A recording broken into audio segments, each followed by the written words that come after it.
आप सभी भाई बहनों का आध्यात्मिक ज्ञानात्मक चैनल की संध्या बेला ज्ञान कक्षा में एक बार फिर स्वागत है। आज की चर्चा का विषय है गीता एक ज्ञान ग्रंथ। देखिए, गीता पर तो प्रतिदिन ही हमारी प्रत्यक्ष रूप से या अप्रत्यक्ष रूप से ये जो आज तक की तकरीबन 1650 के आसपास जो वीडियो प्रसारित हो चुकी हैं, वो सभी वीडियो देखिए शास्त्रों में कही गई बातों पे ही प्रत्यक्ष रूप से या अप्रत्यक्ष रूप से उन्हीं पे ही सैद्धांतिक बातों पर आधारित है। और जिसमें देखिए गीता एक महान ग्रंथ के रूप में हम सभी भाई बहन इसकी एक उपयोगिता समझते हैं। वैसे तो देखिए ग्रंथ का जो एक साधारण अर्थ एक पुस्तक से ही लिया जाता है, पुस्तक का अभिप्राय ज्ञान से लिया जाता है। तो देखिए भौतिक जगत में भी बचपन से ही पुस्तकें पढ़ना आरंभ कर देते हैं, यानी कि पढ़ाई लिखाई में हम जो अपने जीवन के 20-25 वर्ष लगाते हैं, किस लिए? ज्ञान प्राप्ति के लिए। ज्ञान प्राप्ति के साथ ही आपके हमारी बुद्धि का एक विकास होता है। विकास होते होते हम अपने एक स्थूल शरीर के स्तर पर मन बुद्धि की एक ऐसी स्थिति बनाते हैं कि संसार को जो 5 भोग्य विषय हैं, गंध, रस, रूप, स्पर्श और शब्द, उन भोग्य विषयों को भोगने के लिए कहो, यानी कि पुरुषार्थ करने की जो आपके हमारी एक काबिलियत है, वो एक उत्पन्न हो, विकसित हो। इसीलिए तो हम अपने बच्चों को भी देखिए आजकल तो 2, 2.5, 3 वर्ष के होते हैं ना, प्ले स्कूल में भेज देते हैं, ताकि आरंभ से ही उनको उठना बैठना, कुछ भौतिक शिक्षा के प्रति उनकी कुछ एक ज्ञान की स्थितियां, आरंभिक स्थितियां जिनको कहते हैं ना, वो बननी आरंभ हो। अक्सर देखिए इन ज्ञान की स्थितियों पर एक साधारण बच्चा देखिए रोते धोते ही जाता है। जैसे बड़े बड़े मनुष्य देखिए जो राजसी मनुष्य हैं, इनका भी देखिए सत्संग करने में कोई मन से रुचि नहीं होती। वो तो जैसे जैसे प्रौढ़ अवस्था समाप्ति की ओर होती है, वृद्धावस्था का आगमन होने लगता है, तो कुछ ऐसी स्थितियों का बोध होने लगता है। देखिए ये सभी में एक व्यवहारिक बातें जो आज एक गीता को एक ज्ञान ग्रंथ के साथ जोड़कर कुछ समझाने का एक प्रयास करने जा रहा हूँ, क्योंकि हम जो ब्रह्म मुहूर्त ज्ञान उपदेश कक्षा में कुछ गंभीर विषय लेती है। वैसे तो देखिए गीता ग्रंथ भी अपने आप में कोई साधारण ग्रंथ नहीं है।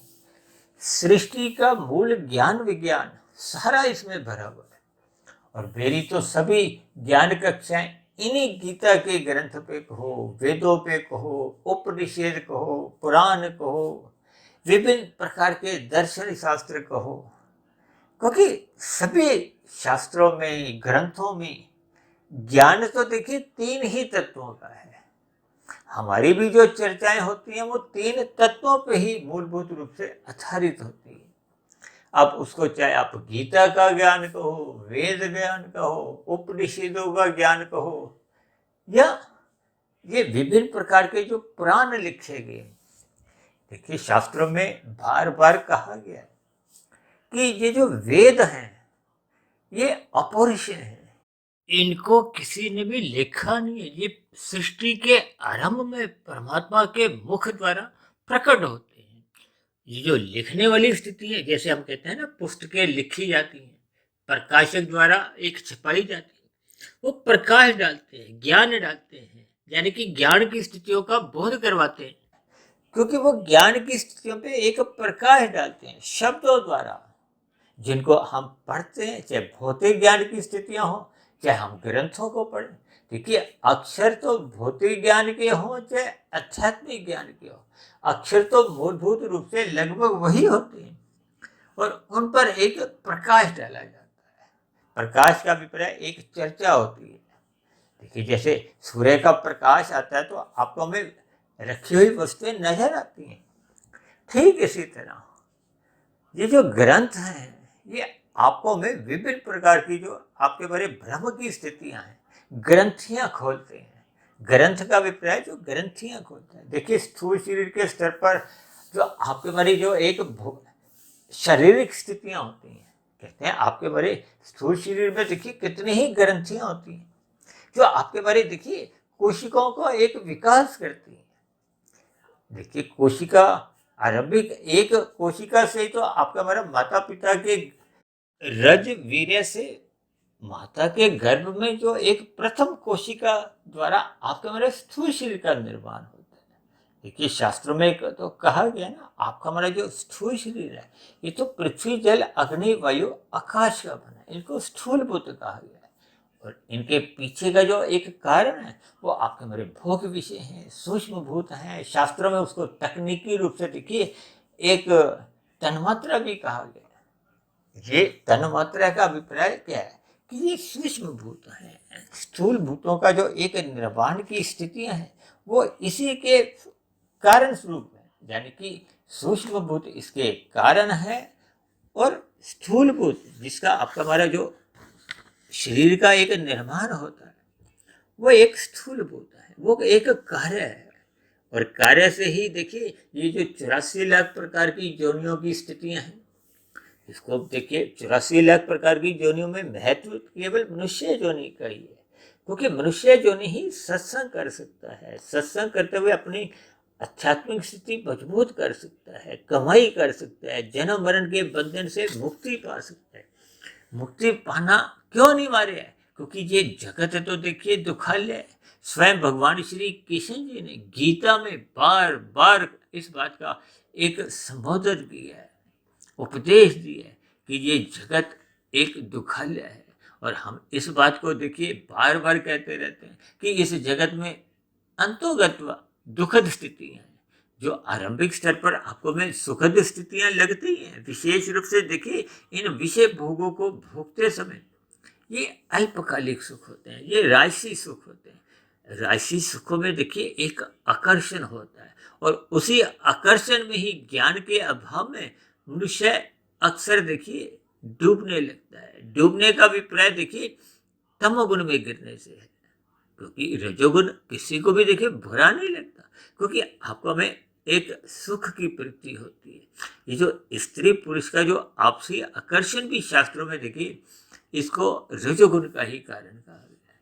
लेकिन रजोगुण यदि सतोगुण की लगाम से नियंत्रण में नहीं होता तो फिर यही रजोगुण मनुष्य को तमोगुण में गिरा देता है। देखिए ये सभी स्थितियां बहुत ही क्रमबद्ध तरीके से भगवान श्री कृष्ण जी ने गीता ग्रंथ में, जो कि महाभारत का जो युद्ध छिड़ने से पूर्व अर्जुन के माध्यम से आपको हमें एक उपदेश दिया है। क्योंकि भगवान श्री कृष्ण को मालूम है कि इस युद्ध के बाद जो स्थितियां बनने वाली हैं वो आने वाले समय में कल युग की एक स्थितियां उत्पन्न होंगी। और कल युग तो देखिए शास्त्रों में उसके 5 स्थान बताए गए हैं। धूत कीड़ा, धूत कीड़ा का विपरीत देखिए विभिन्न प्रकार की जो चालाकियां होती हैं जिसमें झूठ भी आ जाता है। अब झूठ तो देखिए एक बहुत ही आरंभिक स्थिति है। ये जो हेरा फेरी है, छल कपट ठगी द्वारा जो एक स्थितियां बनती हैं, और आजकल तो देखिए इन छल कपट ठगियों को बहुत ही चतुराई द्वारा विभिन्न प्रकार के एक भौतिक ज्ञान की स्थितियां भी समझाई जाती हैं। विभिन्न प्रकार के कोर्स भी होने लगे जिसमें कानून के दायरे में रहते हुए अपने उत्पाद को बहुत ही चतुराई द्वारा उसके गुणों का बखान किया जाता है ताकि लोग उसको खरीदें। देखिए हमारा वो कोई प्रत्यक्ष विषय नहीं है, ये तो बात निकली दूध कीड़ा की। इसी तरह देखिए दूध कीड़ा के बाद क्या है, मद्यपान, स्त्री संग। मद्यपान का अभिप्राय देखिए मादक पदार्थों से है। ये जो आज मनुष्य सिगरेट, शराब, तंबाकू और भी कई नशीले पदार्थ हैं जिनका सेवन करता है, किस लिए? अच्छे होने के लिए। कि परमात्मा ने तो कहा है कि मनुष्य योनि पाकर आपको में अपनी अज्ञानता मिटानी है, और हम अपनी अज्ञानता और बढ़ाने लगते हैं इन मादक पदार्थों का सेवन करते हुए।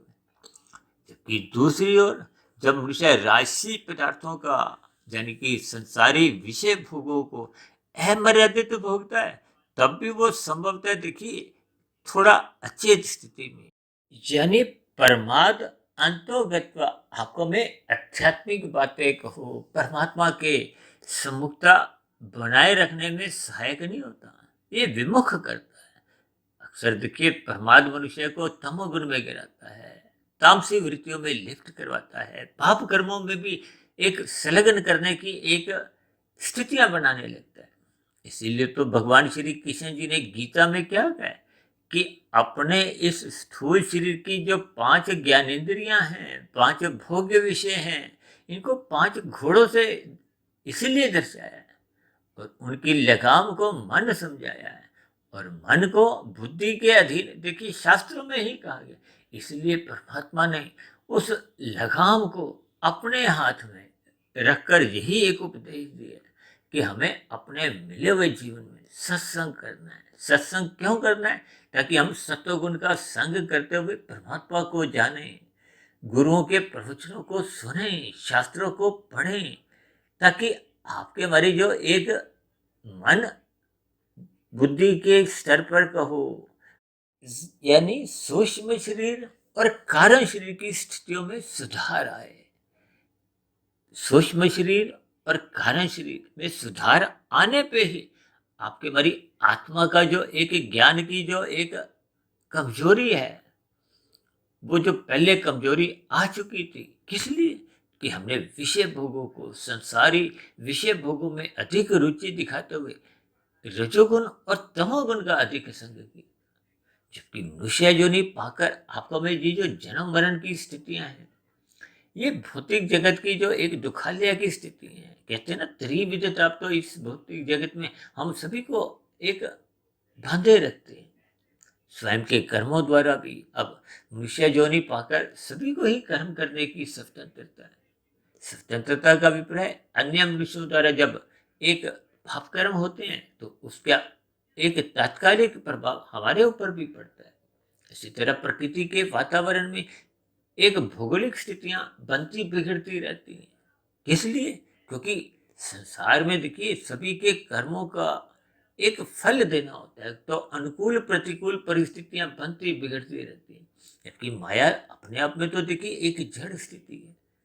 ये 3 गुण, तमोगुण, रजोगुण और सत्वगुण, भले ही आपको हमें परिवर्तनशील लगते हैं, ये परमात्मा की ब्रह्म शक्ति पाकर, देखिए इन सभी स्थितियों का गीता में क्रमबद्ध तरीके से समझाया गया है। और हम तो बार बार कहते रहते हैं गीता का 13वां और 14वां अध्याय बार बार पढ़ो, क्योंकि हम तो प्रतिदिन ही देखिए 3 गुणों की चर्चाएं करते हैं, तमोगुण, रजोगुण और सत्वगुण। क्योंकि तमोगुण से अच्छा रजोगुण है, रजोगुण से अच्छा सत्वगुण है। शास्त्रों में तो कहा गया कि तमोगुण से 10 गुना अच्छा रजोगुण है, रजोगुण से 10 गुना अच्छा सत्वगुण है। बस इसी बात को ही पकड़ते हुए हमने सत्वगुण से भी 10 गुना अच्छा विशुद्ध सत्वगुण, जो कि परमात्मा के लिए कहा जाता है, यानी कि हम सभी भाई बहन परमात्मा को पाने का एक लक्ष्य बनाए। इन 3 गुणों के फलस्वरूप आपके बारे 3 शरीर हैं, स्थूल शरीर, सूक्ष्म शरीर और कारण शरीर। देखिए स्थूल शरीर तो माता के गर्भ में 5 एक स्थूल भूतों का एक निर्माण का एक सम्मिश्रण है, पृथ्वी, जल, अग्नि, वायु, आकाश।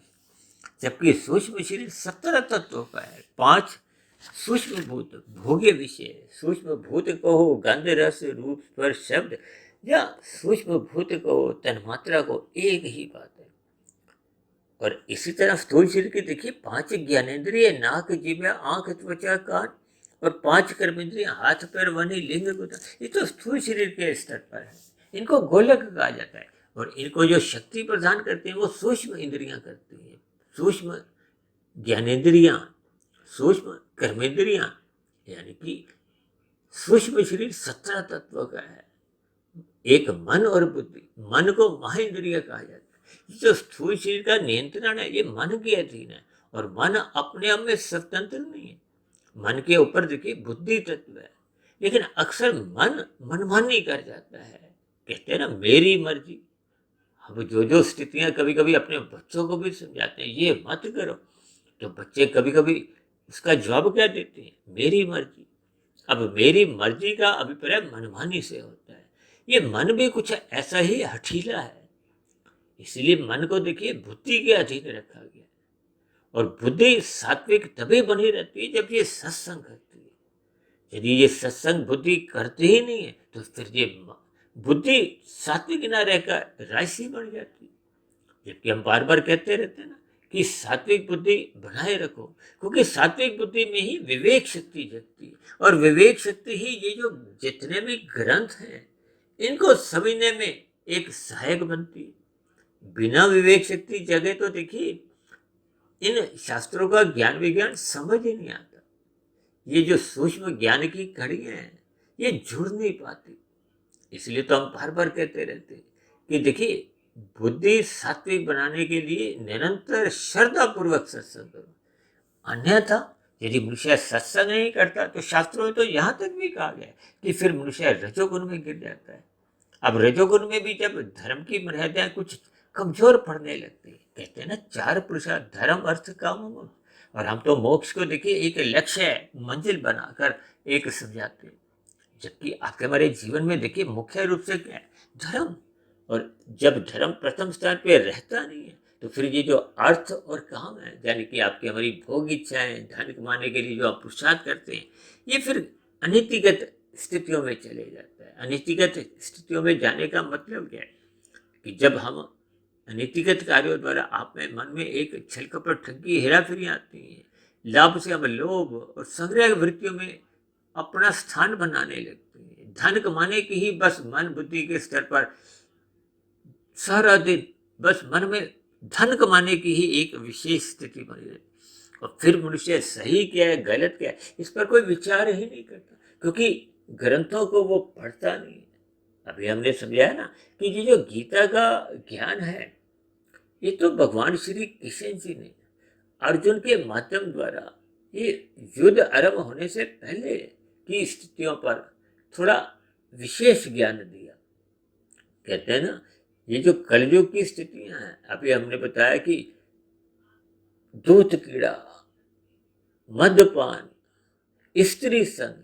आज देखिए स्त्री संग का अभिप्राय देखिए ये जो अनैतिक संबंध है स्त्री पुरुष के बीच में, जिसको अक्सर देखिए लिव इन पार्टनरशिप के नाम से आजकल कुछ चर्चाएं चल रही हैं।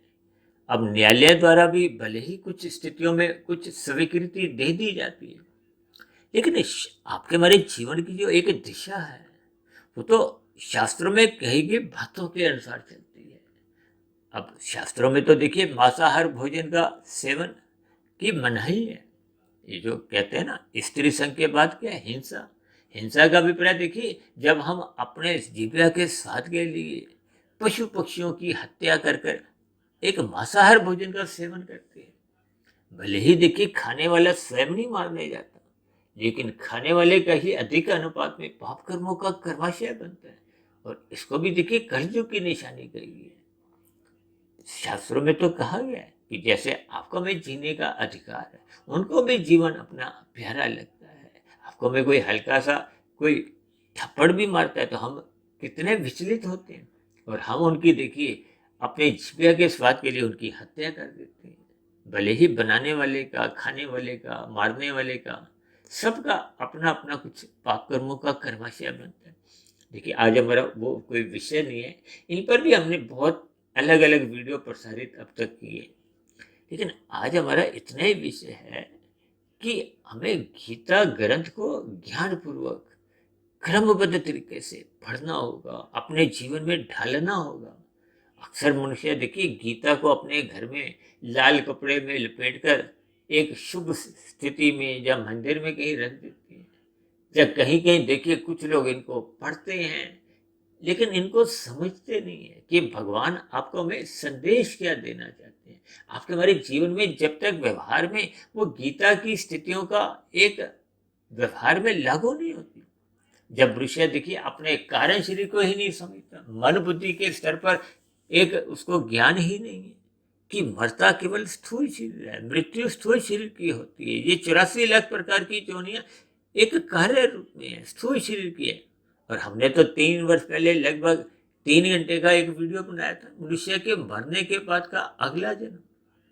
उसमें विशेष रूप से देखिए मन बुद्धि के स्तर पर हमने चर्चा की थी, क्योंकि स्थूल शरीर के स्तर पर तो देखिए जितने भी स्थितियां हैं उनसे कोई विशेष ज्ञान आपको में मिलता नहीं है। ये जो ग्रंथ हैं ये आपके हमारे मन बुद्धि यानी कि सूक्ष्म शरीर और कारण शरीर की स्थितियों का बोध करवाते हैं। आत्मा परमात्मा के जो एक सजातीय संबंध का बोध कराते हैं। कहते हैं ना, ये ग्रंथ आपके मेरे एक सूक्ष्म और कारण शरीर का विकास करते हैं। जैसे हमें अभी बताया ना, ग्रंथियां, कोशिकाएं, ये सभी आपके मेरे स्थूल शरीर का विकास करती है। अब स्थूल शरीर को तो देखिए गीता में कोई विशेष महत्व दिया नहीं गया, केवल इतना ही महत्व दिया गया कि ये मनुष्य जीवन में ही इसको एक रथ का नाम देकर इसके महत्व को केवल इतना ही समझा है कि इससे हमने साधना करनी। भोग दृष्टि से देखिए स्थूल शरीर का महत्व ने गीता में नहीं कहा गया। ये जो वेद शास्त्र जो कि अपौरुषीय है, जो किसी ने लिखे नहीं। हालांकि वेदों में तो देखिए कही गई बातें बहुत ही एक गहरे अर्थों में समझाई गई हैं, जो एक साधारण विषय को समझ नहीं आती। इसीलिए देखिए उन वेदों का ही एक सरलीकरण उपनिषदों में किया गया।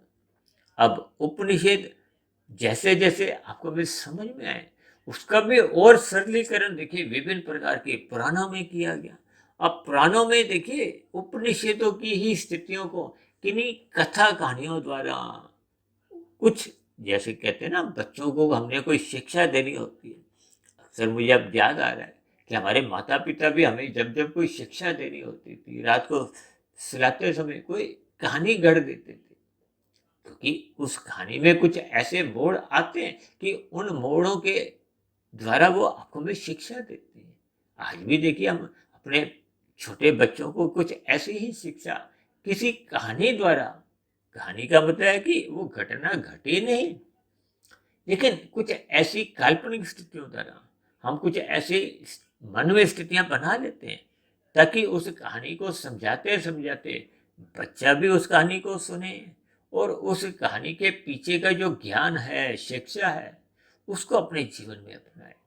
इसलिए तो हम बार बार कहते हैं सत्संग करो। सत्संग करने से आपकी मरी जो एक बुद्धि है वो सात्विक बनी रहती है, और सात्विक बुद्धि का फिर मन के ऊपर नियंत्रण बना रहता है। और मन क्योंकि महाइंद्रिय है, ये जो स्थूल शरीर की जो कर्मेंद्रियां हैं या ज्ञानेंद्रियां हैं, ज्ञानेंद्रिय अभी हमने बताया ना, नाक, जीभ, आंख, त्वचा, कान और हाथ पैर वाणी लिंग गुदा, ये कर्मेंद्रिय। इन पर जब तक मन का नियंत्रण होता है और मन बुद्धि के अधीन होता है, और बुद्धि सात्विक होने से ही मन पे उसका एक बस चलता है। यदि बुद्धि ही राशि बन जाती है, कुछ दिन पहले हमने देखिए मन बुद्धि के ऊपर कुछ चित्र में 3 तरह के हाथ मिलते हुए दिखाए थे ना।